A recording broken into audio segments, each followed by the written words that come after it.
KBLA Talk 1580 is simple: to create an inclusive platform that promotes civil discourse through honest dialogue and encourages personal growth among our listeners so they can become the active agents of change. Our vision is to establish ourselves as the premier radio network with relevant programming across the beloved community, connecting people through shared experiences and collective power for lasting impact beyond these challenging times.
Live from historic Leimert Park in Los Angeles, California, I'm Tavis Smiley, and I'm so glad to see you and me back in stride again.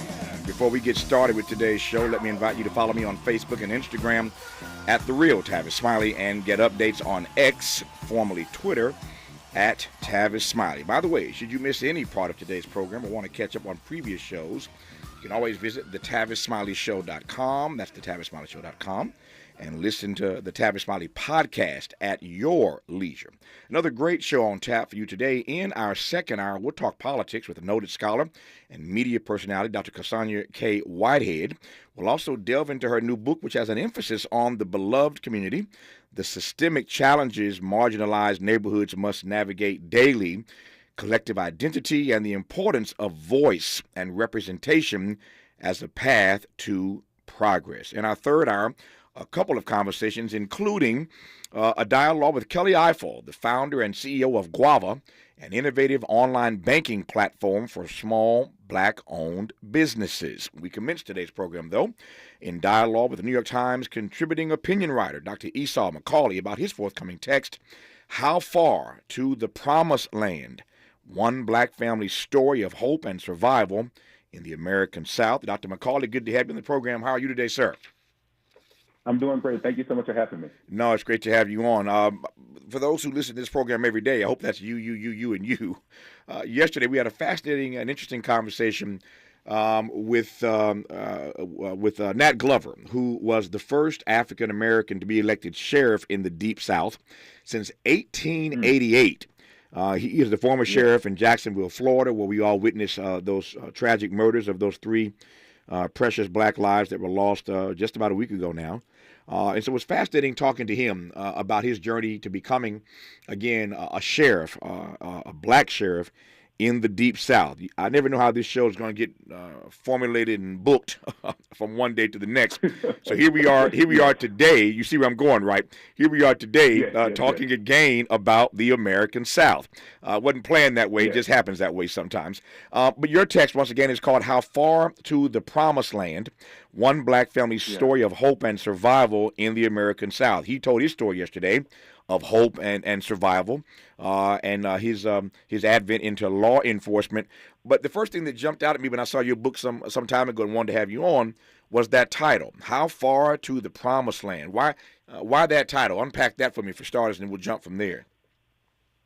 Well, I'm glad that you said that. The story begins, even though it's in the South, it begins in California. Mm-hmm. My father was a truck driver.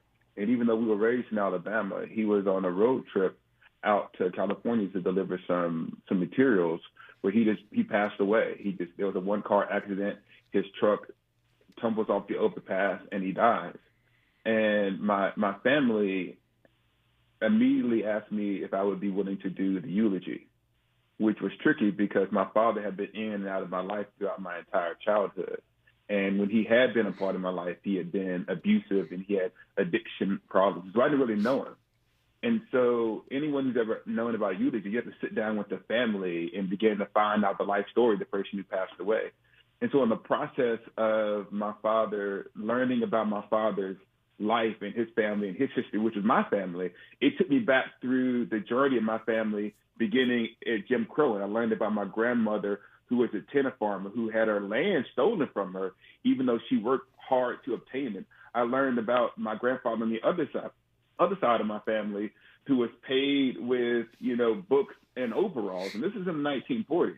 And so this actually quickly became not just me delving into my family's history so that I might prepare a eulogy, but the story of a Black family surviving in America. And if you're poor and you're Black and you're in the South, all of American history is kind of dumped in your lap. Like, Jim Crow is not an abstraction. It's something my grandparents actually experienced. I hear about what happens in Brown versus Board of Education and how it does and doesn't impact my family, and how my grandparents and my mother deal with massive resistance to integration. And so what began as a story of my family really became a story about Black lives from the 1920s all the way up through the war on drugs and the crack epidemic in the 1990s. There's a lot to delve into, and we will. Glad I've got you for the full hour. There's a lot in this book, and it's something that I think is resonant, or will be resonant with many of our listeners, because either you in the South or you from the South. At some point, somebody migrated north, and so it's a story I think we can all find a way. We can all fit ourselves into your narrative, and that's why I'm excited for this conversation over the next hour. Let me ask you right quick before I move forward. Well, let me just do this. I can see now if I ask you this question, you get started, I'm going to have to cut you off, and I don't want to do that. The first thing that jumps out at me, and I suspect the same thing jumped out at listeners, and that is this notion of you being asked to eulogize your father who had not been in your life. So there are 2 or 3 questions straight away that we'll get to when we come forward. Number one, at what age were you giving this eulogy, number one? And how does one prepare, a Black boy no less, prepare to eulogize his father who had not been present in his life? That's a tall order. In some ways, one could argue that that's hubristic. For anybody in the family to have asked this brother to eulogize his father who he really didn't know. Strange and bizarre situation to be in. How would you have handled that? We'll see what Dr. Esau McCaulley did, and how he handled it, when we come forward on Tavis Smiley. More of Tavis Smiley when we come forward.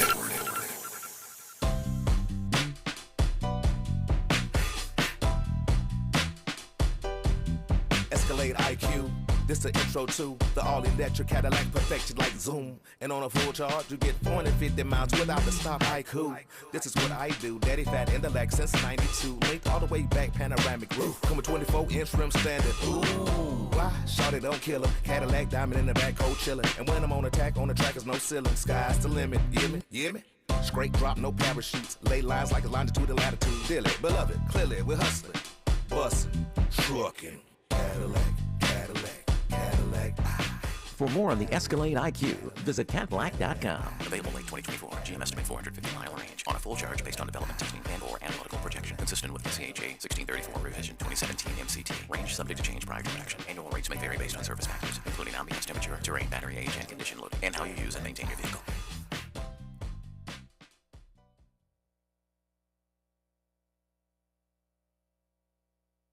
You're listening to K-Drip, where we play all the best classic water-wasting hits like Sprinklers in the Rain and Leaky Faucets.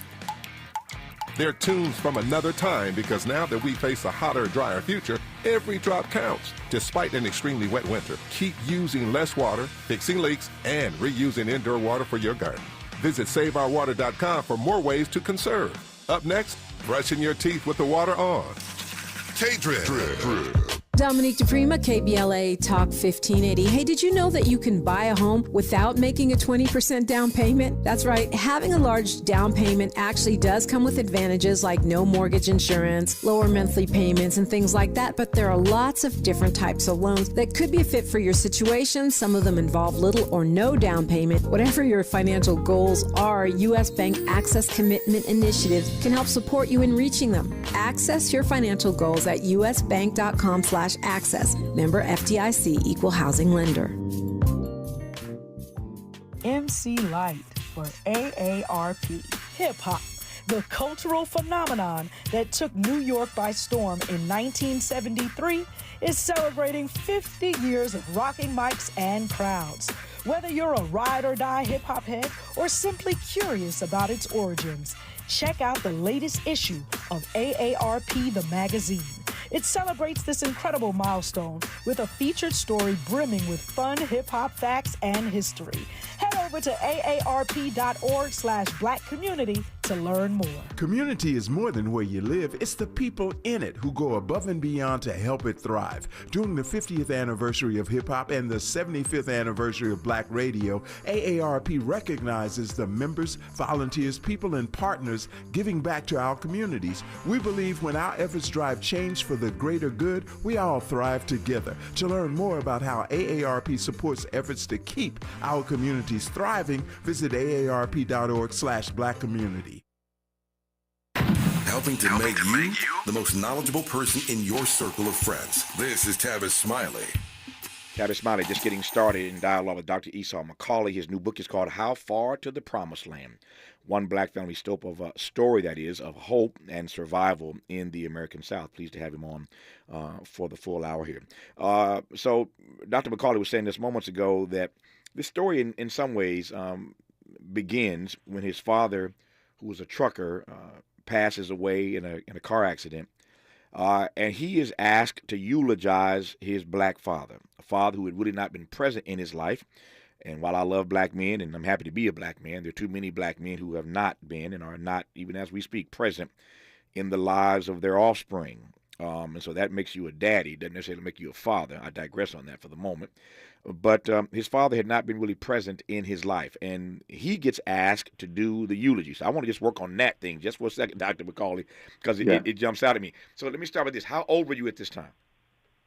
By this time, I'm an adult, and I'm a dad. Okay. And so I have my own family. I'm about 37 years old when this happened. Okay. And my grandfather was also in the ministry, but he had opposed the relationship between my mom and my dad. And so he was not really in a place to do eulogy. So it fell to me.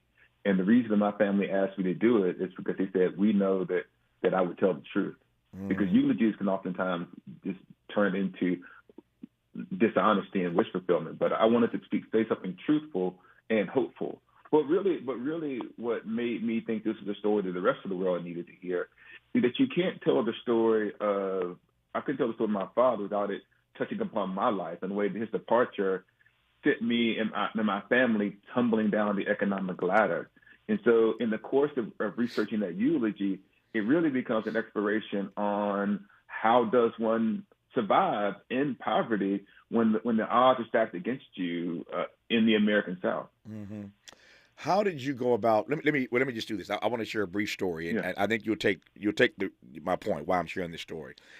This audience has heard me say on a number of occasions, because I believe this, and I've said it many times, but maybe they don't know the origin of where it came from. But I've said this repeatedly, and I've written about it in my books, one book in particular, that when it comes to eulogizing people and looking at the lives we live and the legacies that we leave, my frame is simply this, that some of us is not the sum of us. Yes. You got me? The SOME of us is not the SUM of us. And none of us wants to be judged by the SOME. You don't. Your father wouldn't have wanted that. I don't want it. Nobody wants to be judged by the SOME of our lives. We want to be judged by the SUM, the sum total of all that we've done. Don't pick out the worst. And none of us are really our worst acts or our worst deeds anyway. That's not fundamentally who we are. That's a part of who we are. It's some of who we are. It's the SOME, not the SUM. So I've said that in relation to a number of things over the course of my career. But that story, the genesis of that story is simply this. I was asked by a family one time to give a eulogy for a brother who had died, and he really hadn't done much with his life. He'd been in all kinds of trouble and had all kinds of issues. And the family asked me to do it, I guess, in part because, one, I was a friend of the family writ large, but secondly, I'm a personality, and so they figured if anybody could eulogize this Negro, maybe Tavis can figure something out, because he really hadn't lived a life that made it easy to eulogize him. By the way, let me detour just for a quick second and say to the audience right now that in many respects you write your own eulogy. You write your own eulogy. If you want folk to say X, Y, and Z about you, then live a life where they can say X, Y, and Z about you. So in many respects, we write our own eulogies by the lives that we live and the legacies again that we leave. And so I agreed to do the eulogy. I'd met this brother as a friend of this family over a number of occasions, but really didn't know him either. So I didn't know him any more than you knew your father. So here I am being tasked and being asked to do a eulogy for somebody I really didn't know and who hadn't lived the most, upstanding life. And long story short, what I came to as I talked to the family and learned more about him, what I came to was that reality. Okay, this is going to be my theme. That some of us is not the sum of us. That every one of us has made mistakes. We've all done things that we regret. But every one of us is a child of God. Every one of us is somebody's kid. And we are who we are because somebody loved us.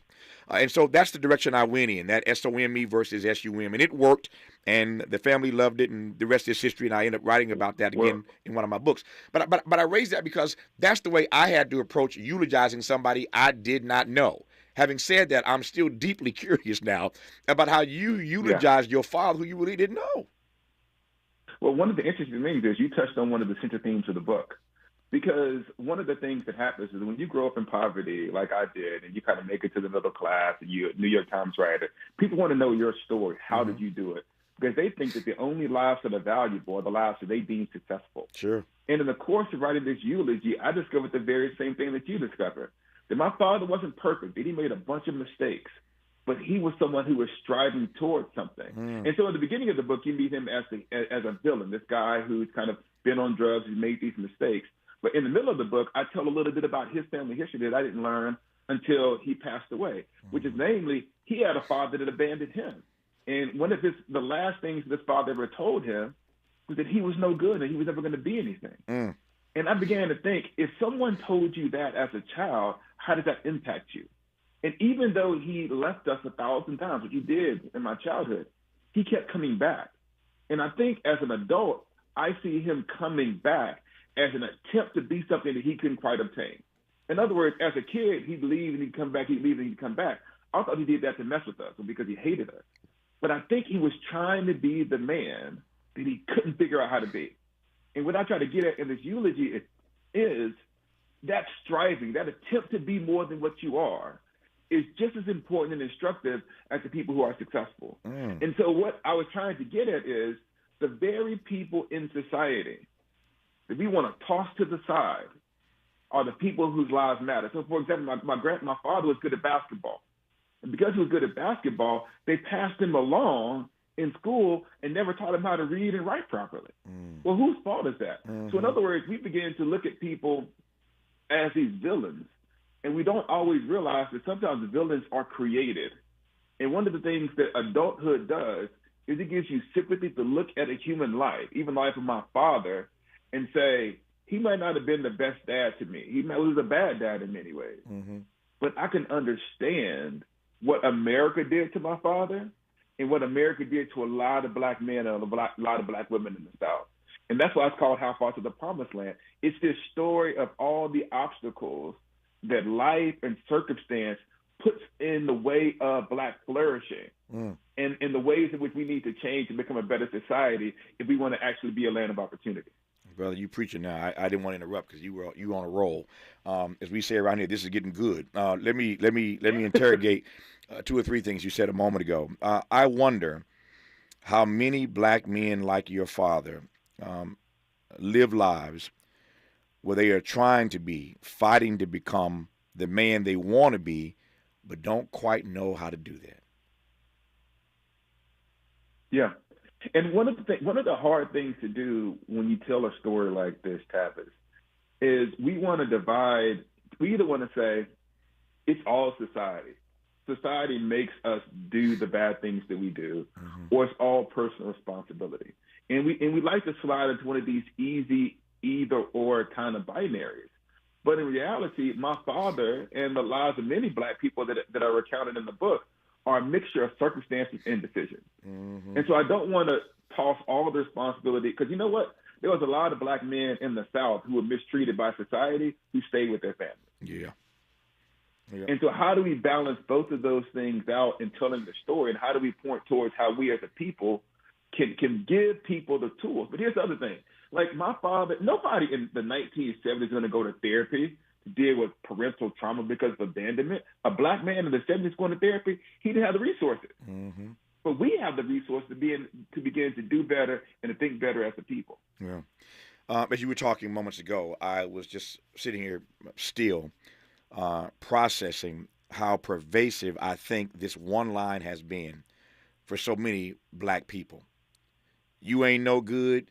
Your daddy wasn't no good. Your granddaddy wasn't no good. And you ain't never going to be nothing.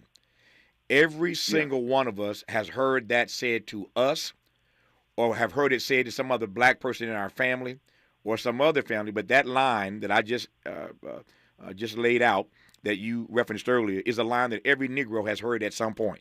That you ain't no good, your daddy wasn't no good, and you ain't never going to be nothing.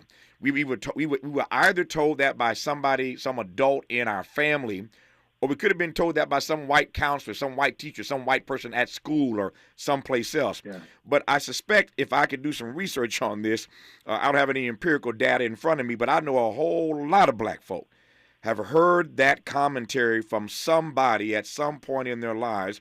And I think about that and this particular juxtaposition. I was talking to my friend Cornel West the other day, and he said something I've heard him say 1,000 times as a professor in the Ivy League for most of his career at Harvard and Princeton and beyond.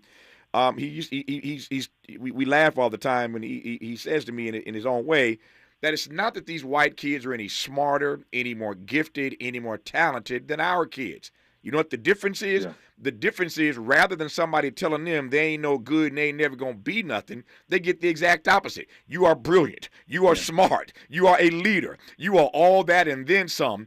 And the more they get told that, they believe that. So by the time they get to Harvard or Princeton or the Ivy League, you can't tell them nothing because they've been told their whole lives how special they are, how smart they are. Yeah. And then, as Dr. West would put it, when they find themselves in a situation in life or in the classroom where their world rests on pudding, that's Westian, where they in this sort of quicksand, they don't know what to do because they've been told their whole lives how gifted and special and talented they are. I mean, it's two sides of the same coin. You take my point. You want to comment on that? Yeah, in the book, I talk about my first day in high school. It's the same high school that my mom went to and that my family goes to this school. And the first day of school, we're sitting there in an auditorium, and there's 400 of us. And the first thing the principal says to us in that first orientation meeting is, there's 400 of you here. Half of you won't graduate. You can end up in debt or in jail. And when I thought about that, I heard it as half of y'all ain't no good, just like you said. And what I realize now is it wasn't those, and he was, interestingly enough, only about half of us graduated. But it wasn't because we didn't care. It's because society, it's things that happened in our lives that got in the way of flourishing. So instead of saying, we know that you young black boys and girls face innumerable circumstances, we're going to give you the resources that you need to succeed, we were told that half of us are doomed, like it's a Russian roulette game. And so I do think one of the hardest things for parents to do, and one of the stars of the book is my mother, who convinces all of her 4 children that no matter what anybody else says about you, you don't let anybody put a seal on your abilities. And I do think that one of the things that we need, and one of the things I try to get at in the book, is how do we create hope for young black children when all they see and all they hear is that the things are hopeless and there's no future for them. That's a tall order, particularly in a world where it seems to me, and there's data that I could point to that underscores this, that people are feeling more hopeless now than they ever had. And I'm not even talking just about black folk right now. There are studies and surveys and polls that indicate that most Americans, a majority, not quite a plurality, but a majority of Americans now, for the first time ever, believe that America's best days are behind it and hopelessness is starting to set in. That's a dangerous thing for a democracy when a significant slice of your demos feels hopeless. But what say you, though, about how to navigate in this particular American moment this increasing and creeping hopelessness that so many fellow citizens feel? I think that America is struggling with hopefulness is because we have a lot of unprocessed trauma. And it's because lives can only be held in place by violence. And America likes to lie about its past and the things that it's done, particularly to Black people. And so there's a story that we keep telling ourselves about who we are and how great we are and how virtuous we are that runs counter to the facts. And we're in this place now where the attempt to tell that truth, to put it into schools and universities, is being suppressed on every side. And so because we are lying about our past, we can't accept our present and we can't move forward toward our future. And the first thing that America needs to be able to do is to fully own, from one end of this country to the other, what this republic has done to Black people, not just Black people, to indigenous people, to our Asian American brothers and sisters, to our Latin American brothers and sisters. We have, as a country, been capable of tremendous evil. And until we learn to own and repent of that evil, we can't find our way towards truth. Now, I've written a lot of books and a lot of articles about that kind of reality. But what I was trying to do is to say, rather than give you a book of statistics, let me just tell you the story of one Black family. And through seeing what this Black family goes through, you begin to see America. And I genuinely believe, you talked about it yesterday, the shooting that happened in Jacksonville is not an isolated incident. It arises out of a context of white supremacy that peaks whenever there's a fear of loss of power. There's no accident that every single time we get close to another election cycle, we get into another round of violence like this. So we got to own it so we can begin to imagine a different future. And until we do that, we'll feel helpless that we keep repeating the same things over and over again. This is rich. When we come forward, I want to come straight away to this notion of Black flourishing that Dr. Esau McCaulley referenced earlier. It's a beautiful phrase, a lot easier said than done, but I want to talk about this notion of Black flourishing when we come forward. Our guest in this hour, Dr. Esau McCaulley. His new book is called How Far to the Promised Land, One Black Family Story of Hope and Survival in the American South. You are listening to Tavis Smiley. You're listening to Tavis Smiley. Ranked number 45 on the Heavy 100 list of the 100 most important radio talk show hosts in America.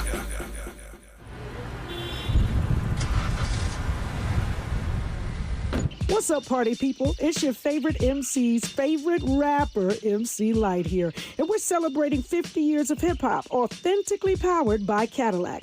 And we're going to take it way back to where it started. It was only fitting that hip-hop began with teenagers at a back-to-school jam in the rec room of a South Bronx apartment complex by an 18-year-old brother. By the way, I'm also sure he had a Cadillac parked outside. He noticed the energy on the dance floor when he switched between two turntables, extending the beats, repeating the breaks, and never losing the rhythms. And that was the birth of hip-hop. And from that moment, it took off. For more on how Cadillac is celebrating hip-hop's 50th, visit Cadillac.com/audacity.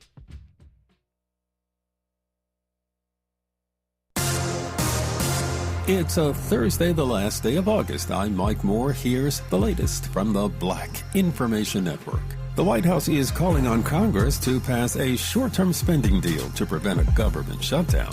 Officials said the measure will be needed as lawmakers work on passing a series of appropriations bills. The government will run out of money by the end of September unless Congress acts. The administration is also calling on Congress to fund programs, including nutritional aid programs for low-income families.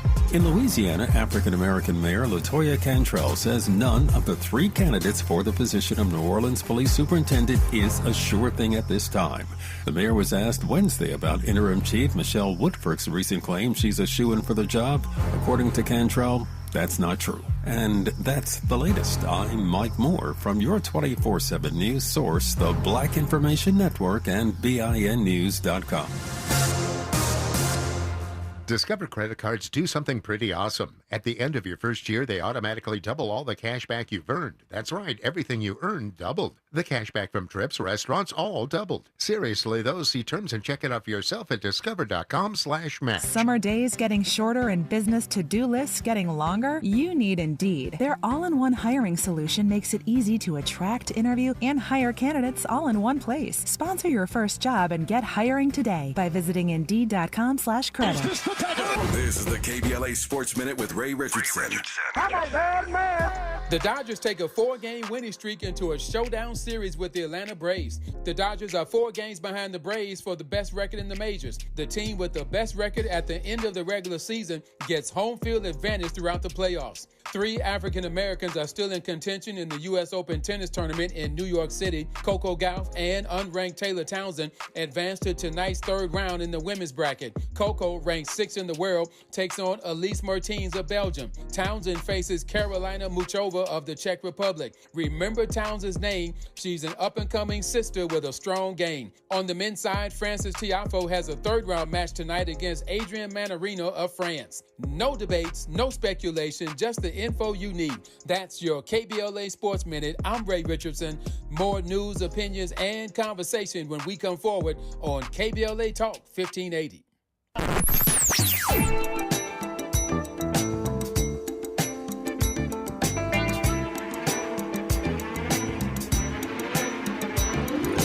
This is KBLA Talk 1580. Talk radio.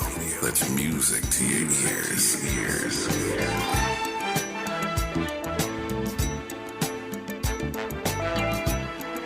We're unapologetically progressive. KBLA Talk 1580.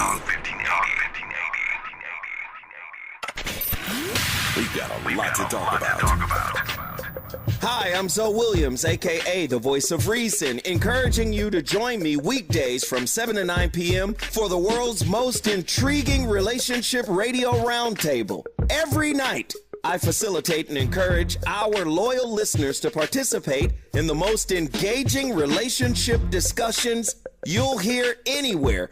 So make it a point to rendezvous with me, Zoe Williams, the Voice of Reason, Monday through Friday, 7 to 9 p.m. Pacific Standard Time. Trust me, your relationships will never be the same.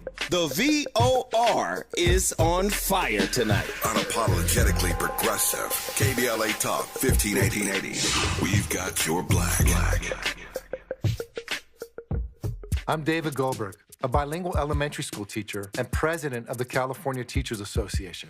As we start a new school year, there's something new happening in California's public schools. They're called community schools, where families, students, educators, and communities are making decisions as one. As a parent, I feel like we're really valued as partners in the education system. Community schools are bridging the systems of academics with the community. The curriculum is designed around the students and their academic needs. I know community schools are working. We see it in parent involvement. We see it in student academics. We saw double-digit gains in math, English, and reading scores. It's a more innovative, holistic approach to educating students. I really feel like this is the first time that we're really seeing a system change in our school. It's innovative, fresh, and they're already working. We invite you to learn more about community schools as we come together to reimagine public education here in California. And that's why CTA brought you this message. Made fresh daily in Leimert Park, Los Angeles, California. You're listening to Tavis Smiley. Dr. Esau McCaulley is author of the new book, not even out yet. For those who listen to this program regularly, once again, I hope that's you, and all of you. You will know that we make a great effort here, and I am fortunate to have relationships. And because of those relationships, we give you an opportunity to hear authors before the books even come out. And I am humbled by all these personalities who choose this show as a platform to discuss their text before they even hit the bookstore or online these days. His book is called How Far to the Promised Land? One Black Family Story of Hope and Survival in the American South. Doesn't even drop until September the 12th, but you're hearing him today on August 31st. As Dr. McCaulley has been kind enough to give us a conversation again before the book even comes out. Once again, the title, How Far to the Promised Land, One Black Family Story of Hope and Survival in the American South. The advantage of hearing these things early is that you can get your pre-ordered copy of the book before it sells out. So we bring it to you early so you can be first in line, and I'm delighted that Dr. McCaulley and others think enough of this program to give us a chance to query them before their books even are available. That said, there are a couple of things you mentioned before the break that I want to come straight to. We'll get to Black Flourishing in a moment, as I promised. But I've got two young brothers that work with me here on this program, Miles and JD, and we were in robust conversation during the break, Dr. McCaulley, about that point you made earlier that I'm going to ask you to lean on a little heavier because these are two young cats and it resonated with them. So, I mean, that means something to me. When stuff hits them, it gets my attention. And they were just really talking to me moments ago about this powerful point you made that while we focus on success and we celebrate success, and I get that, and we live in a success culture, what resonated with them was your point that the striving matters. That the striving matters, and celebrating and focusing and rewarding and uplifting and amplifying the striving would do so much more for everyday people who may never be Jay-Z or Beyonce or whoever. But the striving in their lives really matters. So I'm going to ask you to lean on that a little harder if you can. Yes, when they asked me if I would be interested in writing a memoir, I said I would do it, but if I did it, I wasn't going to be the star of the story. Mm-hmm. And what I wanted to say is that the people in my life, the people who grew up in my neighborhood, they're not just object lessons that are teaching the person who makes it how to survive, that their lives are meaningful in and of themselves. For example, I told the story of my grandmother, and my great-grandmother, Sophia. She was born in the 1920s. She grew up, and they never taught her to read because you never taught they didn't teach black women how to read. But she worked nights. She would pick cotton during the day, do midwifing in the evening, and then clean houses.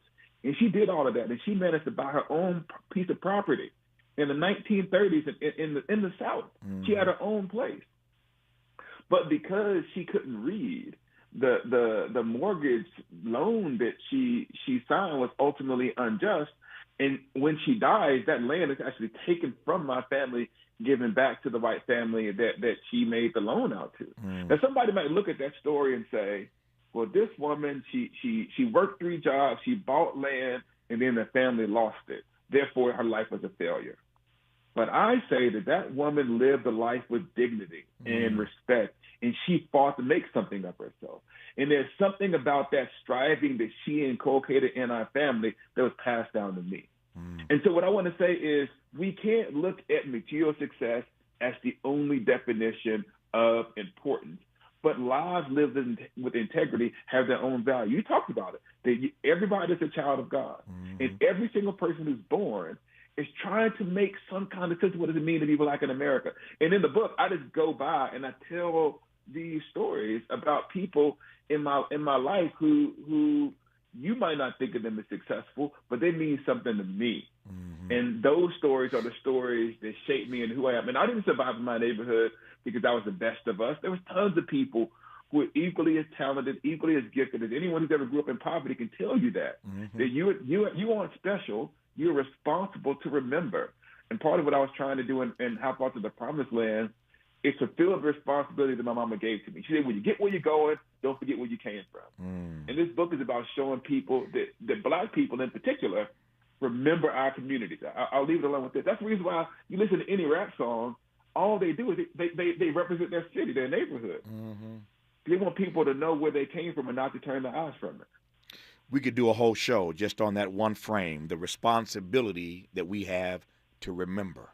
The responsibility to remember could be a 3-hour show in and of itself. It's a powerful frame. I'll just say it again so folk can noodle on it the rest of the day. The responsibility that each of us has to simply remember. As I listen to you share these... I'm sorry. No, Blake, go ahead. You go. I think that what happens is when people get a little bit of money, they can start to remember differently than what actually happened. now you're preaching. Yeah. And you can begin to think that you were special. Like, no, brother, you weren't that special. There was 15 of you in your neighborhood. Yeah, man. And so I think that what we really have to do is every door that we open, we got to make sure it doesn't shut behind us. Yes. And we got to make sure that we continue to create pathways to flourishing. No, you made the point a moment ago about, you told the story, I should say, of what you told the publishers when they asked you about writing a memoir. You said, yeah, I'll write one, but I ain't going to be the star of the story. I had written one memoir, what I know for sure, that had done quite well, jumped to the top of the New York Times bestseller list. And some years later, they asked me to write a second memoir. And I told them, as you did, I will write a second one, but it's not going to be what you want. And they were asking me to write a second memoir on the occasion of my 20th anniversary as a broadcaster, and there were all kinds of celebrations. Tavis has been doing this for 20 years, and a lot of great stuff was happening around that time. And on that occasion, they asked me would I consider writing another text, and so I agreed to do it. But that's when I wrote the book called Fail Up. And to your point about not forgetting all that I had endured, the book was not about the 20 great stories I wanted to share on the occasion of this 20th anniversary, but I went the other direction. These are the 20 worst mistakes I have made in my life as I have failed my way up. And so the book is called Fail Up. And if you read that book, you see the 20 worst mistakes I've ever made in my life, or 20 of them, because God knows there are more than 20. But those 20 mistakes and the lessons I learned from them allowed me, and still, frankly, are allowing me to fail my way up. So I went at it a different way like you did, and so I celebrate, and I hear what you're saying. Let me ask you a quick question before I move forward here. As I listen to you tell these stories, it's important to underscore, I think, the value of knowing, understanding, and digging into your family history. Now, this has become popularized in terms of there's Skip Gates with this TV program, Finding Your Roots, and all kinds of people now are doing the Ancestry.com thing, et cetera, et cetera, et cetera. But I'm putting my finger on something different, not just knowing the lineage, but knowing your family history. And as I hear you tell these stories that are laid out in this book, How Far to the Promised Land, it reminds me not just that we have a responsibility to remember, but that we have a responsibility first to know our family history, if that makes sense to you. Yeah. One of the things that I wanted to do was to create a different future for my children. Mm-hmm. They wouldn't have a father who abandoned them. But what I also recognize is that my children, even if they benefit, they won't grow up the way that I grew up. But one thing that happens when you grow up the way that I did, you're connected to the poor, and that you could never separate yourself from that reality. And I wanted my children to be tied to this Black past. Because every Black generation, to me, is that we receive the benefits of the labors of our ancestors. Yes. And so when I was born in the 70s. I'm a child, late 70s, early 80s. I'm a child of the civil rights movement. I'm responsible for what they did. And so part of what me learning my family history was to say that Sophia's sacrifice, that's my grandmother who lost her land, her sacrifice could not be in vain. And so what I think history is responsibility, but history is also the opportunity to chart a new path. Yeah. Before, on my father's side of the family, he left me, his father left him, and it goes all the way back up. At some point, that has to stop. Exactly. And so learning history creates responsibility to do something with the sacrifices that people made for you. Yeah. But it also gives you a chance to chart a new path because you're not defined by the mistakes that the people who preceded you made. We're talking about Black flourishing more when we come forward. Dr. Esau McCaulley on Tavis Smiley. Seeking the truth, speaking the truth. This is the Tavis Smiley Show. What is dedication? My biggest fear in the middle of my addiction was that my kids wouldn't have a father. And I started thinking, you know what? This isn't my story. I definitely had to become a better man to be a better father. It's important to me that my kids are empowered and truly believe that if they can think it, they can do it. That's dedication. Visit fatherhood.gov to hear more. Brought to you by the U.S. Department of Health and Human Services and the Ad Council. Joey from Vermont, a farmer trying to get through the winter. Adriana from South Carolina, a single mother living paycheck to paycheck. Liam from Ohio, an injured father struggling to provide for his family. Hi, I'm Shanola Hampton, and I support the Feeding America network of food banks because they help provide over 6 billion meals to people in need each year. Learn more at feedingamerica.org. KBLA Talk 1580. We've got a lot to talk about. Maisha Cairo here with a quick recap from my time at JP Morgan Chase's Advancing Black Wealth Tour.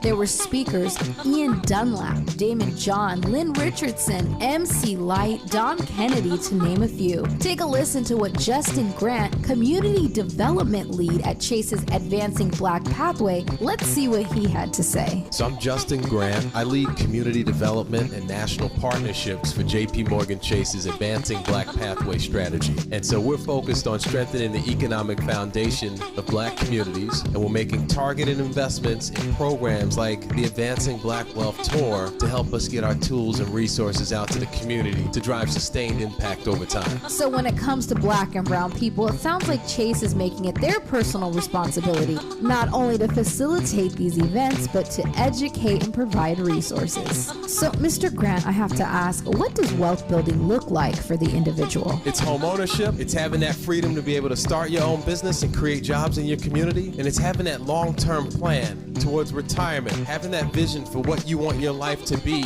and you have the resources to actually live it. I'm Maisha Cairo. Thanks for sticking around. That was my recap from Chase's Advancing Black Wealth Tour. First stop was here in LA, and they're taking it national. Hello, I'm Will Jimeno. I'm a retired Port Authority police detective and a 9/11 survivor. For 13 hours, I was buried under the rubble of the World Trade Center.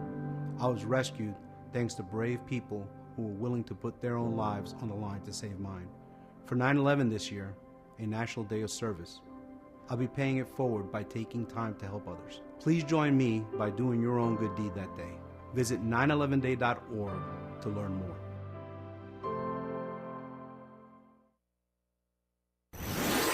Let's get back to more of this rich dialogue with Tavis Smiley.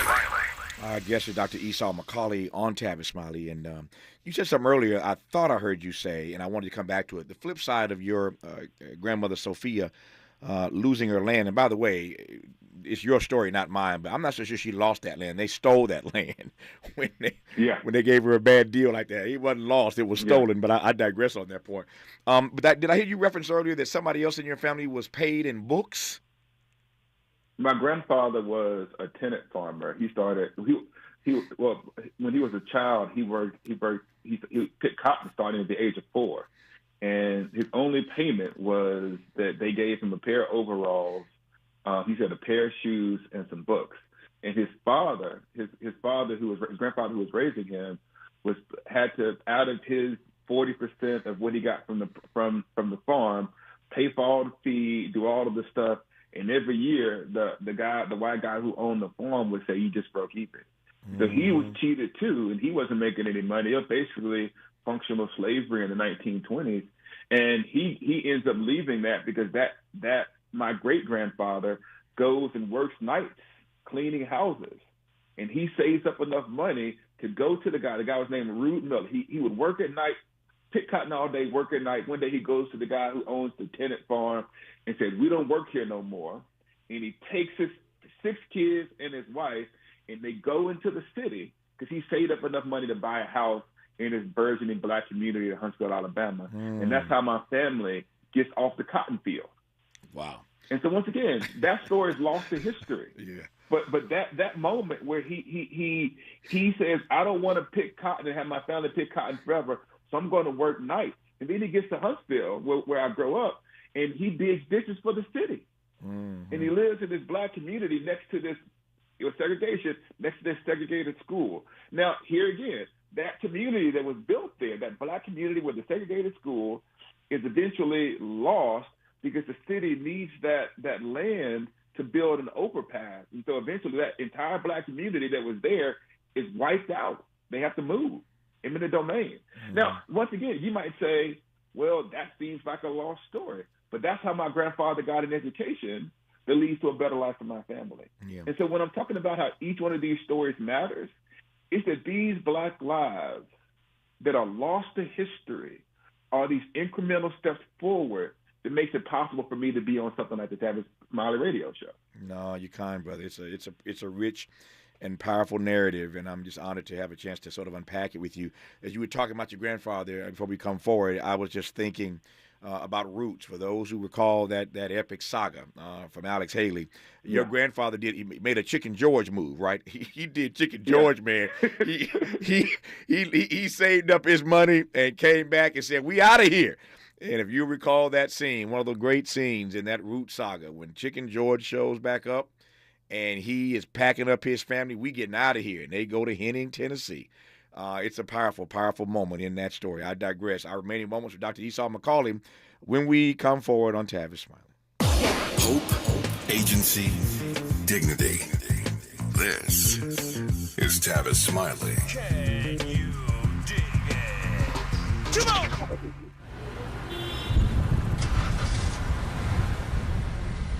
What's up, party people? It's your favorite MC's favorite rapper, MC Light here. And we're celebrating 50 years of hip-hop, authentically powered by Cadillac. And we're going to take it way back to where it started. It was only fitting that hip-hop began with teenagers at a back-to-school jam in the rec room of a South Bronx apartment complex by an 18-year-old brother. By the way, I'm also sure he had a Cadillac parked outside. He noticed the energy on the dance floor when he switched between two turntables, extending the beats, repeating the breaks, and never losing the rhythms. And that was the birth of hip-hop. And from that moment, it took off. For more on how Cadillac is celebrating hip-hop's 50th, visit Cadillac.com/audacity. KBLA Talk 1580. We've got a lot to talk about. KBLA Talk 1580 reminding you that we keep us safe. The Center for the Pacific Asian Family was founded to help address domestic violence and sexual assault in the Asian and the Pacific Islander communities. The Center for the Pacific Asian Family's mission is to build healthy and safe communities by addressing the root causes and consequences of family violence and violence against women. They are committed to meeting the specific cultural and language needs of the Asian and Pacific Islander women and their families. CPAF's vision is of an Asian and Pacific Islander community that embraces healthy relationships and works in partnership with other communities to eradicate all forms of violence. To access services, volunteer, or for more info, visit nurturingchange.org. At KBLA Talk 1580, we believe everyone deserves to be safe. This is a community call to action from KBLA Talk 1580. Are you looking to steer your career in a new direction? Driving for the Culver City Bus can be your ticket to a long-lasting career with excellent benefits and paid training. Culver City Bus is looking for customer service and safety-minded bus operators to join the growing team. Culver City Bus offers on-the-job paid training, uniform allowance, and health benefits.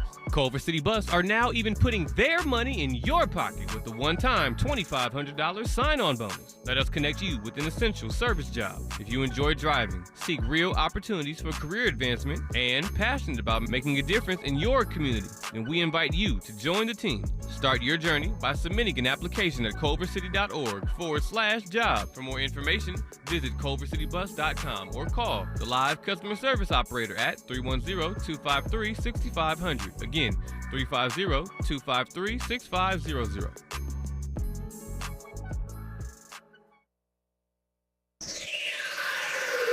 Sounds different, huh? This is Tavis Smiley. Just a few minutes left in this hour, which has been nothing but rich. Dr. Esau McCaulley's new text dropping September 12th. It's called How Far to the Promised Land, One Black Family Story of Hope and Survival in the American South. Let me close with this, I think, Dr. McCaulley, and that is what black flourishing looks like to you in real time. Yes. When I got to college, it meant a lot because I was one of the first ones from my family to go, my sister before me and then me. And so I came thinking that everybody who went to college had gone through that same kind of up through the mud reality.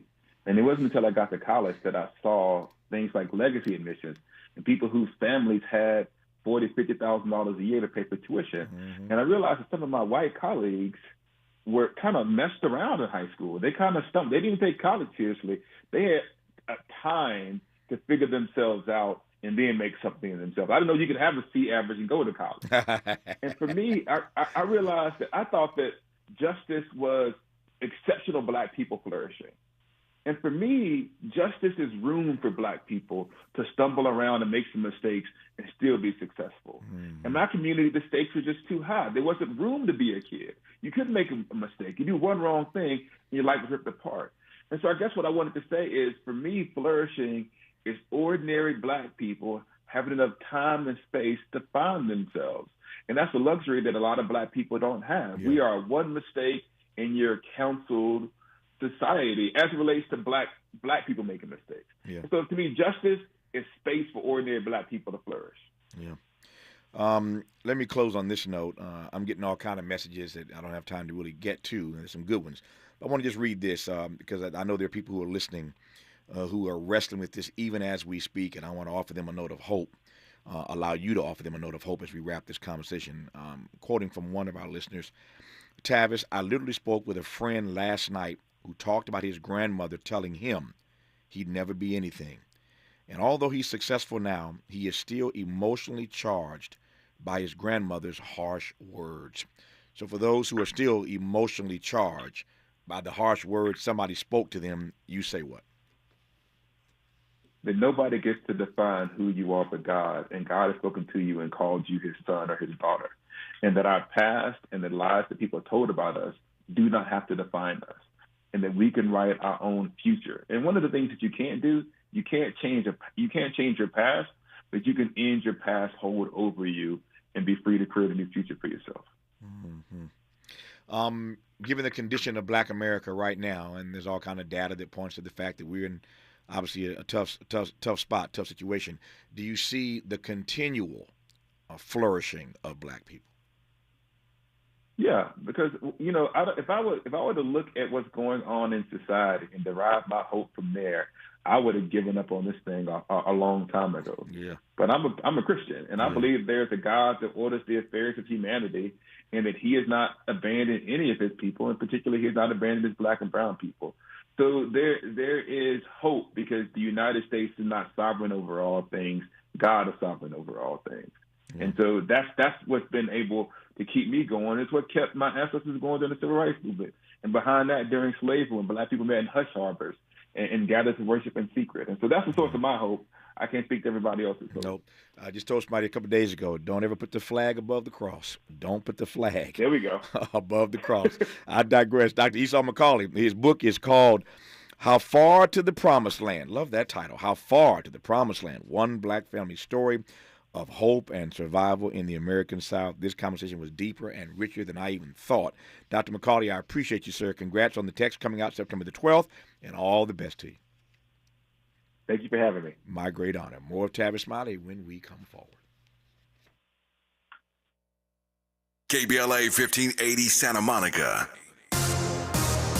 I'm Mike Moore. Here's the latest from the Black Information Network. Florida Governor Ron DeSantis says Hurricane Idalia left behind major damage. DeSantis said search and rescue efforts are still underway and crews are actively working to restore power across the state. The governor said all bridges impacted by the storm have since been cleared. The Mississippi Bureau of Investigation is examining details surrounding a fatal officer-involved shooting of a Black man in South Haven, according to a preliminary report. A tactical squad unit from the DeSoto County Sheriff's Office went to the house